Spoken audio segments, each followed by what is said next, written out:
Have you ever faced a storm so intense it left you questioning everything? What if your faith was tested in ways you never imagined possible? Today, we dive deep into the story of Job, a man who lost everything, yet gained more than he could ever dream of through faith. Stay with us, because this is more than just a Bible story. This is the journey of hope, endurance, and ultimate victory. In the land of Uz, there lived a man named Job. He was blameless and upright. He feared God and shunned evil. Job 1:1. Job, a wealthy and righteous man, had everything: 7 sons, 3 daughters, and an abundance of livestock. He was respected in his community, his wealth was vast, and his family was his pride. But most importantly, Job was known for his faith. He honored God, offering sacrifices for himself and his children, knowing that material wealth was fleeting, but a heart devoted to God was eternal. One day the angels came to present themselves before the Lord, and Satan also came with them. Job 1:6. God boasted about Job's righteousness, but Satan challenged it. Does Job fear God for nothing? Satan sneered. He claimed that Job's faith was only as strong as his wealth and protection. Take it all away, Satan argued, and Job would surely curse God to his face. The Lord said to Satan, "Very well, everything he has is in your power, but on the man himself do not lay a finger." Job 1:12. With this, a celestial test of Job's faith began. One by one, messengers came to Job with horrific news. His oxen and donkeys were stolen, his sheep were consumed by fire, his servants were killed, and his camels were taken by raiders. As if that wasn't enough, a mighty wind struck the house where his children were feasting, collapsing the structure and killing all of them. Job falls to his knees, overwhelmed with grief. At this, Job got up and tore his robe and shaved his head. Then he fell to the ground in worship and said, "Naked I came from my mother's womb, and naked I will depart. The Lord gave, and the Lord has taken away. May the name of the Lord be praised." Job 1:20-21. Through unimaginable loss, Job did not sin. He did not blame God. But Satan wasn't finished. With permission from God, Satan afflicted Job with painful sores from the soles of his feet to the crown of his head. Job's suffering reached a new height.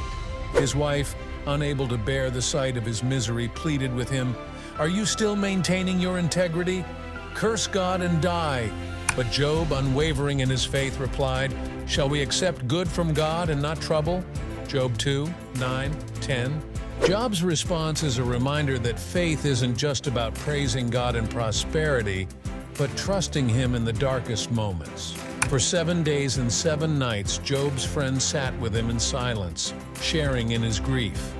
But when they finally spoke, their words became a test in themselves.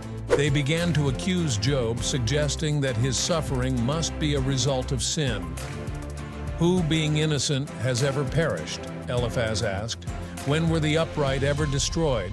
Job 4:7. Job, however, knew in his heart that he had done nothing to deserve such punishment. His suffering was not a consequence of sin, but a test of his faith. In his deepest sorrow, Job cried out to God, questioning why he was born, why he was suffering, and why he couldn't understand God's ways. His lament was not a rejection of faith, but an honest expression of human pain. Why is light given to those in misery, and life to the bitter of soul? Job 3:20. Job's story teaches us that it's okay to question and express our sorrow to God. Faith is not the absence of doubt or pain, but the presence of trust through it all. Finally, after Job's cries and the accusations of his friends, God answered, but not with explanations or justifications. Then the Lord spoke to Job out of the storm. He said, "Where were you when I laid the earth's foundation? Tell me if you understand."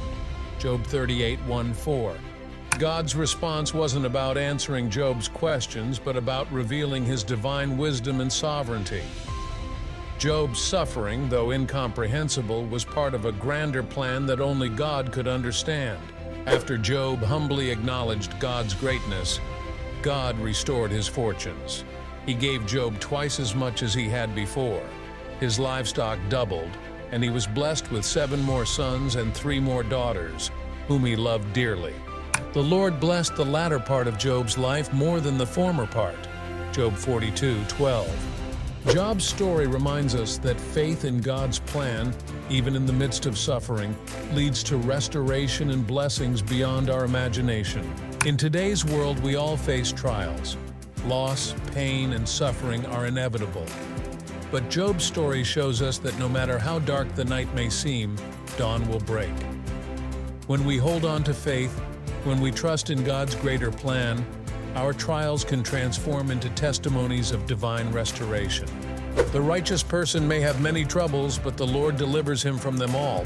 Psalm 34:19. No matter what you're going through, know that your story isn't over.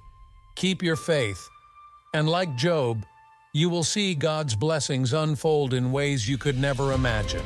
Job's journey of faith and endurance is a timeless reminder for us all. If this story resonated with you, share it with someone who needs to hear it. Subscribe to our channel for more inspirational stories from the Bible, and don't forget to hit the notification bell so you never miss an update. Remember, your faith is your strength, and with it, anything is possible. Until next time, may God bless you abundantly.